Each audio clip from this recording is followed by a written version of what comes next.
नमस्कार, आप लोग देख रहे हैं जमुना दाग विजन और मैं हूं साक्षी साहनी। इस वक्त की अगर बात की जाए तो ताजा खबर यही है कि कश्मीरी पंडित एक बार फिर घाटी में वापस जा रहे हैं। आप लोग सोच रहे होंगे कि मैं ऐसा क्यों कह रही हूं, पर लेकिन इस बात में काफी हद तक सच्चाई है और ये बात साबित करने के लिए हमारे साथ इस वक्त कश्मीरी पंडित जिनका नाम रंजन जी है वो मौजूद हैं हमारे साथ। उनसे जरा हम बातचीत करना चाहेंगे। रंजन जी, सबसे पहले आपका बहुत बहुत स्वागत है हमारे चैनल में। नमस्कार जी। रंजन जी, आज ऐसा क्या हो गया कि कश्मीरी पंडित जो इतनी देर से लगातार प्रदर्शन कर रहे थे, आज उन्होंने अपने प्रोटेस्ट को सस्पेंड करने की बात कही है? क्या रीजन है इसका? देखिए, मैं बताना चाहूंगा कि सबसे पहले पिछले लगातार 300 दिनों से आरसी ऑफिस में हम एक ही मांग को लेकर प्रदर्शन कर रहे थे कि एम्प्लॉयज की जान को सुनिश्चित किया जाए, एम्प्लॉय सिक्योरिटी के ऊपर बात की जाए जी। लेकिन पिछले 300 दिनों से लगातार अथक प्रयास करते हुए लगातार वो कोई दरवाजा नहीं है जिसपे हमने नॉक नहीं किया, वो कोई मत जिस प्रकार से हमने प्रोटेस्ट किया, पूरा मीडिया उसका साक्षी है। लेकिन हमें कभी भी हमारी बात को सुना नहीं गया। बराबर हमने लगातार अथक प्रयास किए कि एलजी साहब से हमारी मुलाकात हो, वो हमें ऑडियंस पे दे, लेकिन उन्होंने हमारी बात को आज तक कभी नहीं सुना। लेकिन बराबर लगातार उनसे स्टेटमेंट आते रहे कि हमने एम्प्लॉयज के लिए चाक चौबंद इंतजाम, सुरक्षा के कड़े इंतजाम किए हैं। लेकिन इस दौरान लगातार 300 दिनों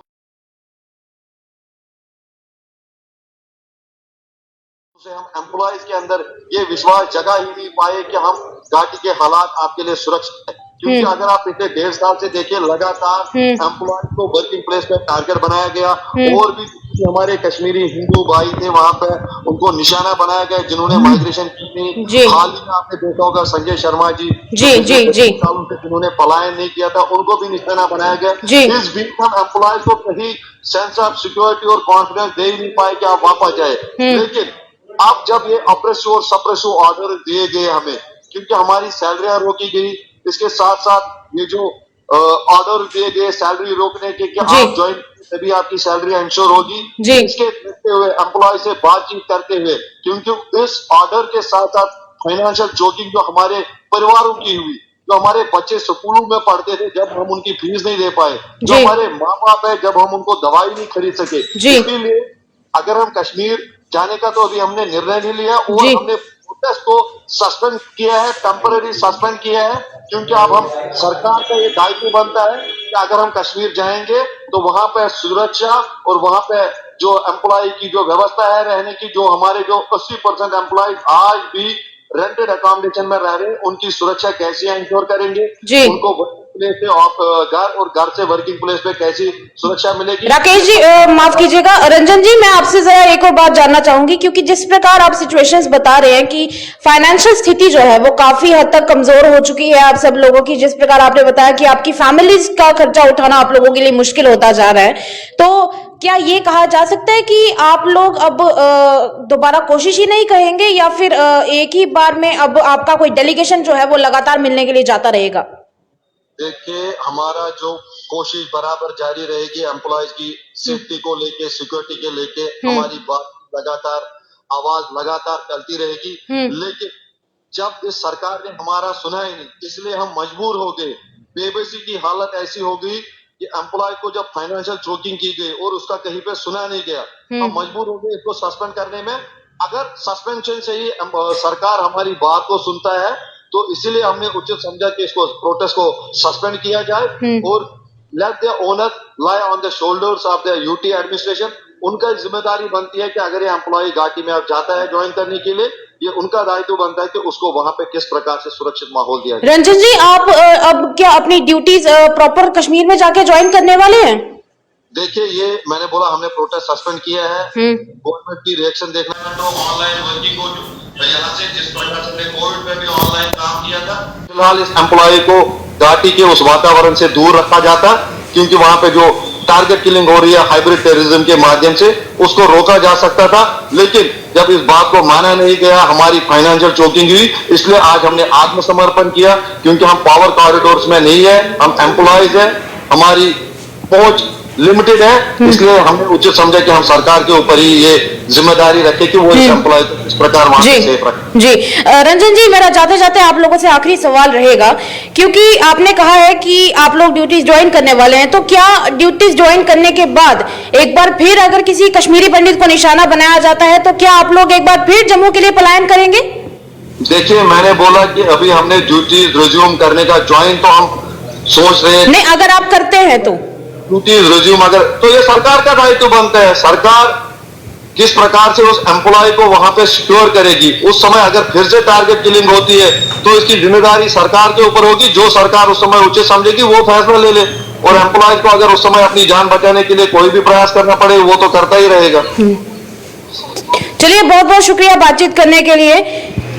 तो एक चीज मैं आपसे जरूर जानना चाहूंगी कि देश हित के बारे में आप लोग क्या सोचते हैं, क्योंकि एक तरफ यही कहा जा रहा है कि जिस प्रकार से कश्मीरी पंडित वापस जा रहे हैं तो क्या वो अपनी फाइनेंशियल स्थिति के बारे में ही सिर्फ सोच रहे हैं या फिर देश के बारे में भी सोच रहे हैं? देखिए, देश हित सबसे ऊपर है।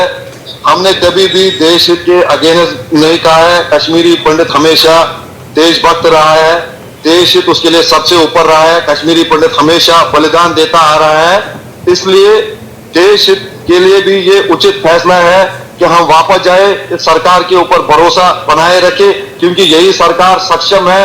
यही अगर कश्मीरी पंडित की आज रिहेबिलिटेशन नहीं होती है with dignity and honour and with proper full proof security plan and with all concrete measures regarding the rehabilitation of these Kashmiri Pandit, मुझे नहीं लगता है कि आगे चल के इस कश्मीरी पंडित की कभी घाटी में वापसी हो सकती है।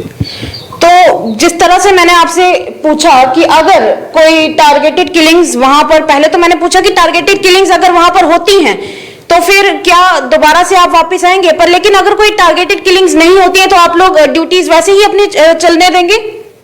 देखिए, अगर टारगेट किलिंग पर अंकुश लगता है और सरकार कामयाब होती है इस एम्प्लॉय की वहां पे सुरक्षा मुहैया कराने में, तो हमें ड्यूटी रिज्यूम करने में कोई वहां पे दिक्कत नहीं है। हम पहले भी करते आ रहे हैं, पिछले 12 साल से करते आ रहे हैं और अभी भी करने को तैयार है। और हमने कभी ये नहीं बोला कि हम कश्मीर वापस नहीं जाएंगे। हम बोल रहे थे जब तक आप वहां पे इस एम्प्लॉय के लिए सुरक्षा का वैसा ही वातावरण नहीं बनाओगे जिसमें वो काम करता था पहले, तो इसीलिए हमारी आज भी यही मांग है कि इस एम्प्लॉय की जान को बचाया जाए, और भगवान से यही प्रार्थना करते हैं कि आगे चल के कहीं टारगेट किलिंग ना हो और हम हमारे एम्प्लॉय को, जो भी वहां पे बाकी नेशनलिस्ट फोर्सेज है, हिंदू हो, सिख हो, मुस्लिम हो, जो भी नेशनलिस्ट फोर्सेज है, उनको निशाना ना बनाया जाए। सबकी जान कीमती है, इसलिए हम चाहते हैं कि सबकी सुरक्षा का सरकार ख्याल करे, खासकर जो पीएम पैकेज एम्प्लॉयज है जिनको हमेशा टीआरएफ ने टारगेट पे लिए हैं, चाहे वो उनके माध्यम से हो या उनके जो सोशल मीडिया अकाउंट्स हो, उनको हमेशा पीएम पैकेज एम्प्लॉयज को वर्किंग प्लेस पे भी टारगेट किया गया। नहीं, पर लेकिन जिस प्रकार से टारगेटेड किलिंग्स हो रही हैं, तो क्या ये गवर्नमेंट का फेलियर है कि वो आपको सिक्योरिटी प्रदान नहीं करवा पा रही है? देखिए, इसमें हमने कुछ नहीं कहना है, क्योंकि गवर्नमेंट बड़े बड़े दावे कर चुके हैं।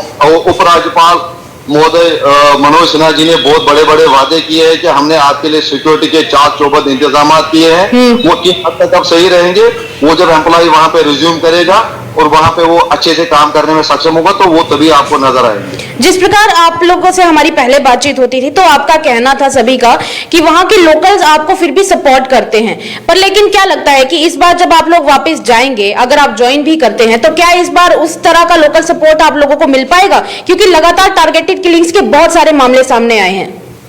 देखिए, लगातार अगर आपने हमें सुना होगा तो हमने बोला कि 12 साल से हमारे जो एम्प्लॉयज है 80% मुस्लिम मेजॉरिटी जो हमारी वहां पे है उन्हीं के घरों में रहते थे।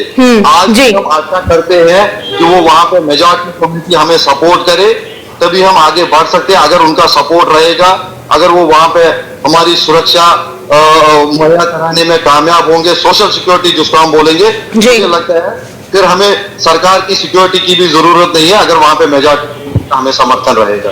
आशा करते हैं कि वो हमें समर्थन करे और हमारे आने से उनको वहां पे कोई दिक्कत ना हो। जी, चलिए, बहुत बहुत शुक्रिया बातचीत करने के लिए। आपने अपना कीमती वक्त हमारे साथ जाहिर किया, इसके लिए बहुत बहुत धन्यवाद। धन्यवाद। चलिए, ये थे हमारे साथ कश्मीरी पंडित की तरफ से स्पोक्स पर्सन, जिनका कहना है कि उनकी पूरी कोशिश रहेगी कि वो लोग अपने फैमिलीज का जितना हो सके ध्यान रखें, क्योंकि जिस प्रकार उन्होंने बताया कि फाइनेंशियल सपोर्ट के मामले में कहीं ना कहीं लैग होता हुआ उनको दिख रहा है। उनको दिख रहा था कि उनके परिवार का भरण पोषण करना उनके लिए बहुत मुश्किल हो रहा था, जिसकी वजह से उनको, तो जिस प्रकार आप लोगों ने देखा कि कश्मीरी पंडित समुदाय जो है वो अब अपने प्रोटेस्ट को सस्पेंड कर रहा है, और उनका कहना है कि इसका सबसे बड़ा रीजन यही है कि उन्हें फाइनेंसिस की बहुत ज्यादा कमी हो रही है। और इसी के साथ उनका ऐसा कहना है कि गवर्नमेंट ने उनकी बात नहीं सुनी है, एडमिनिस्ट्रेशन ने उनकी बात नहीं सुनी है, और जितनी जल्दी हो सके तो टारगेटेड किलिंग्स को रोका जाना चाहिए, ये उनकी डिमांड रहेगी। और साथ ही साथ रिलोकेट उनको कितनी जल्दी किया जाता है ये तो आने वाला वक्त ही बताएगा। अब किया भी जाएगा या नहीं किया जाएगा वो भी आने वाला वक्त ही बताएगा। तब तक आपकी क्या राय है कमेंट बॉक्स में जरूर व्यक्त कीजिएगा, और आप क्या कश्मीरी पंडित्स के सपोर्ट में हैं कमेंट जरूर कीजिएगा। और तमाम अपडेट्स के लिए देखते रहिए जमुल दाख विजन। साक्षी साहनी की रिपोर्ट। नमस्कार।